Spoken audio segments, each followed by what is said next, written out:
के बारे में सुना? वही मीराबाई जो कृष्ण भक्त हुआ करते थे। इधर आप देखते हैं तो बड़ा वाला जो पैलेस है वो है मीरा पैलेस। उसके पास में जो छोटा पैलेस है वो है पन्नाधाय का पैलेस।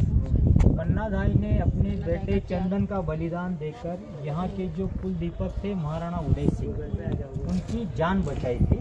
उस समय क्या होता है, हाँ बनवीर, उस समय क्या होता है, संग्राम सिंह की जब मृत्यु हो जाती है उनके बच्चे छोटे होते हैं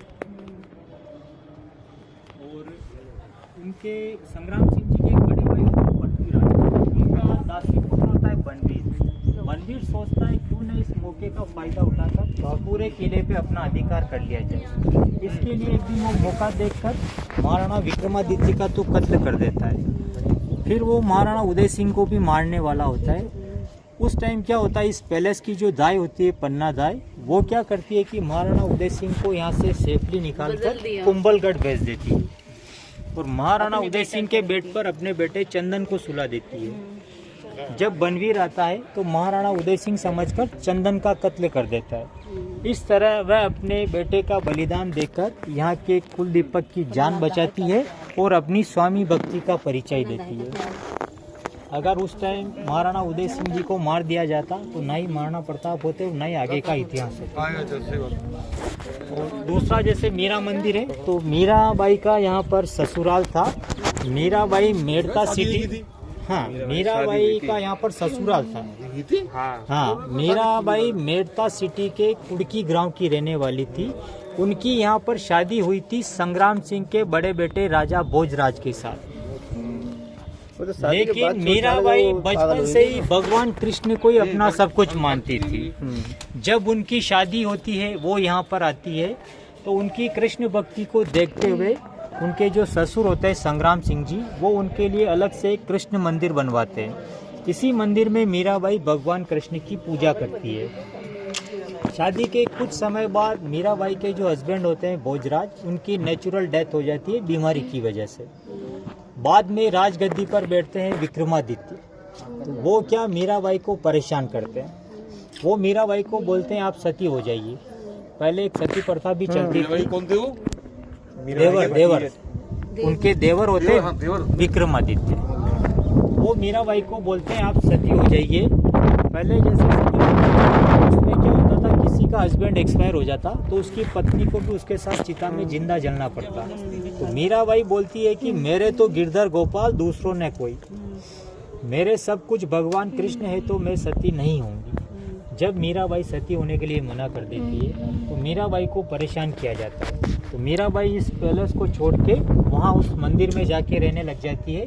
वहीं पर वो साधु संतों के साथ बैठक करती है, भजन कीर्तन करती है।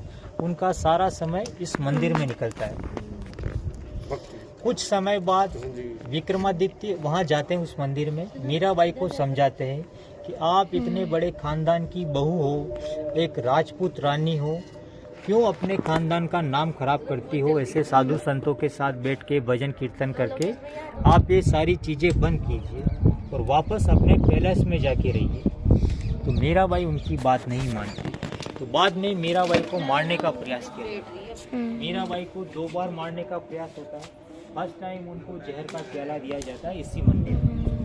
तो वो जहर का प्याला अमृत बन जाता है। वो कहते हैं ना, जाको राखे साइयाँ मार सके ना कोई। तो भगवान कृष्ण के आशीर्वाद से मीराबाई का बाल भी बांका नहीं होता। फर्स्ट टाइम कुछ नहीं होता तो सेकंड टाइम एक फूलों की टोकरी में काला सांप भेजा जाता है। वो काला सांप भी फूलों की माला बन जाता है। जब 2 बार मीराबाई को मारने का प्रयास होता है, मीराबाई को कुछ नहीं होता। तो मीराबाई यहाँ से परेशान हो जाती है और इस मेवाड़ को छोड़कर 4 धाम की यात्रा पे निकल जाती है। गोकुल, मथुरा, वृंदावन होते हुए द्वारिका पहुँचती है। वहीं पर वो मंदिर में भगवान कृष्ण की पूजा करने लग जाती है। मीराबाई के यहाँ से जाने के बाद इस मेवाड़ पर दूसरे राजाओं के आक्रमण होने लग जाते हैं, अकाल पड़ने लग जाता है, बहुत सारी विपत्तियाँ आने लग जाती है। तो राजा के जो सलाहकार होते हैं वो राजा को बोलते हैं आपने मीराबाई के ऊपर इतने अत्याचार किए, उनको परेशान किया, तो ये सब इसीलिए हो रहा है, ये उनका श्राप लग रहा है। अगर आप ये सारी चीज़ें बंद करना चाहते हो तो मीराबाई को वापस यहाँ लेके आ जाइए। तो राजा क्या करता है, अपने सलाहकारों, मंत्रियों, सेनापतियों को मीराबाई को ढूंढने भेजते हैं। वो लोग धीरे धीरे ढूंढते हुए जब द्वारिका तक पहुँचते हैं और वहाँ मीराबाई को पता चलता है कि ये लोग मेरे को लेने आए हैं, यहाँ से ले जाएंगे, वापस मेरे को परेशान करेंगे। तो मीराबाई एक दिन भगवान कृष्ण की पूजा कर रही होती है मंदिर में, तब वो भगवान कृष्ण को बोलती है कि हे प्रभु, आप मेरे दुखों का नाश कीजिए और मुझे इन सब चीज़ों से छुटकारा दिलाइए। तो उस टाइम क्या होता है, भगवान कृष्ण का जो मूर्ति होता ना, वो ऐसे 2 भागों में विभक्त होता है। मीराबाई उस मूर्ति के अंदर समा जाती है। कहने का मतलब मीराबाई की मृत्यु का कोई प्रमाण नहीं है। मीराबाई आज भी अजर अमर है। हिंदुस्तान में 2 ही ऐसी लेडीज है जिनका डेड बॉडी कभी नहीं मिला, एक मीराबाई, दूसरी माता सीता जो धरती में समा गई। इस मंदिर के सामने एक छोटा मंदिर और बना हुआ है, वो है मीराबाई के जो गुरुजी थे संत रविदास, जिनको रैदास भी बोला जाता है। सामने उनके चरण पादुका बने हुए हैं। मीराबाई पहले गुरु की पूजा करती थी, उसके बाद भगवान कृष्ण की पूजा करती थी। उस जमाने में गुरु को भगवान से भी ऊपर का दर्जा दिया जाता था।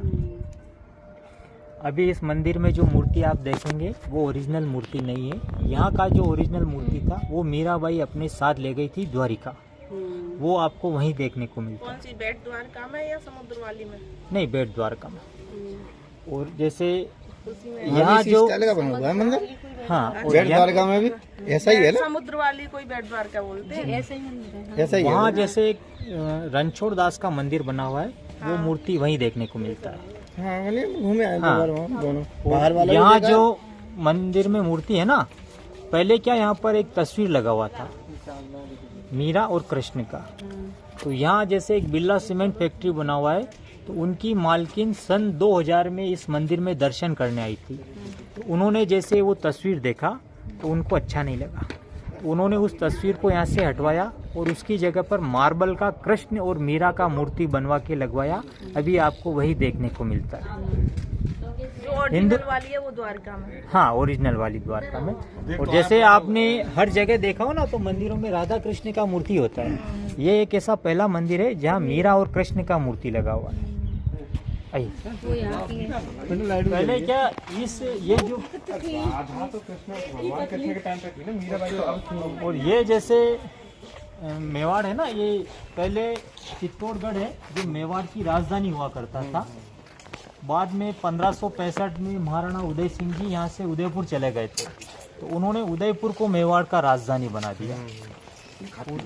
इस किले का जो हिस्ट्री है भैया, हुक्का पीने वाले को हुक्का ही कंधा में लेके चलेगा, तो पहले से लेके पानी वाले ही लेके चलेगा। तो 300 वर्ष तक यहाँ मौर्य डायनेस्टी ने राज किया।